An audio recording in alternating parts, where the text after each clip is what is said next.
speak, all of us speak. How important speech is, we realize if we contemplate how are we able to build up the relations with others. Our entire progress depends upon how we can motivate our peers or juniors and maybe understand our seniors to see that whatever we want to do, whatever we have envisioned or aimed, we inch towards that. Now, just we focus how we speak, how the speech is formed. Could anybody say how the speech is formed? We all speak all our lives. How the speech is formed? How the voice is formed? Try, it's a question is you have to focus and try. Okay, look, after all, voice is coming how? Absolutely, vibrational chord. One, vibrational chord. But vibrational chord does not by itself can create any sound. What are the other? Tongue. Yes, those are the speech organs. First we concentrate on how the voice is formed. The will to speak. Pardon? The will to speak. Will, yes. Our brain sends a signal that I want to speak to you. Brain sends a signal. Then what happens? We all breathe. We hold the breath in the lungs. The brain sends a signal and some breath is released. It is the breath which strikes the vocal cord, which vibrates and creates a sound. But it is only sound. Those are not the words. The words are created by the speech organs, as you said, tongue. There are 5 speech organs. Tongue, teeth, jaw, palate, and lips. Now all these speech organs have to be used efficiently to speak clearly, to bring about articulation in our speech. When we speak, we must be articulate. That means we must be understood by one person, if we are speaking to one person, or many. That is the objective. So therefore, each and every word should be very clearly spoken.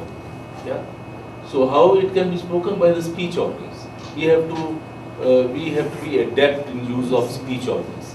Now, let's for example try lips. How lips are important. Would you like to say pass the pens and pencils, please? Say Pass pens and pencils. pass. Pass. Bring more clarity. Pass. The pens and pencils, please. Pass the pens and pencils, please. Yeah. Yes, very good. One more time. Pass the pens and pencils, please. Now don't touch your lips and say this. Not possible. And some people don't open the mouth. No, if you don't open the mouth, this is how the voice comes. The tongue has to be very agile. If the tongue is not functionally agile, again there will be some kind of speech problems or blemishes. So these are all very important. These are very important issues on which possibly we have never focused our attention. Who focused the attention on these things? None, because we are not advised in the school, colleges, etc. But in hospitality industry particularly, where every word that you speak matters, the body language, the tone with which you speak, everything is very important, because you are dealing with important people. So we will see how we can improve, because as someone said, the race for excellence has no finishing line. The race for excellence has absolutely no finishing line. Yeah. So today we will talk about articulation, bringing about articulation. My colleague Amit, he'll take you through the certain exercises by which you start using your speech organs very effectively. And modulation. What is modulation? To measure the high or low. Pitch. Pitch is one. Correct. And what is pitch? The Frequency. Frequency. Very good. Frequency is technical. Yes. Yes. Pitch is one. It's five features in this modulation. One is pace. Pace, pause, pitch, emphasis on the keyword and the tone. Pace, if you are very fast, you would not be understood. If you are very slow, you will be very dull. People will not like to listen to you. So you have to keep on, you have to change. As per what you are saying, when you are saying, what is the subject, you have to change. Change the pace, pause. Pause.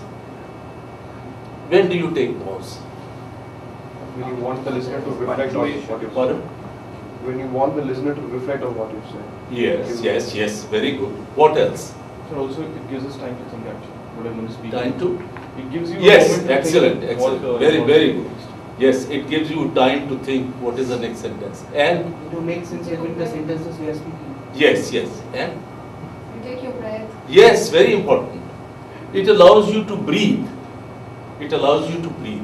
And you should breathe at pause, and you should take pause either at the end of the sentence or at the end of a clause. If the sentence is very long, because clause is a cluster of words which gives some meaning. Sentence is a larger cluster which gives total meaning. Yeah. So you should pause at comma, just as we comma at any question mark or any such punctuation marks, or paragraph. So then why the pause should also vary, because it is sometimes comma, sometimes question mark. The pause also should vary. And pause has excellent functions. One, you can breathe. Two, you can reflect on the next sentence. Three, you can look at the audience and see whether they are with you or not. You know, you can interact. You can understand whether what you are saying is being appreciated or not. And if there are any questions, some people who maybe are not with you or do not agree with you, you have time in the pause to look around and say, please ask questions. Because the communication is good only when what is spoken is understood clearly, and the person who listens should reflect. It's a two-way process.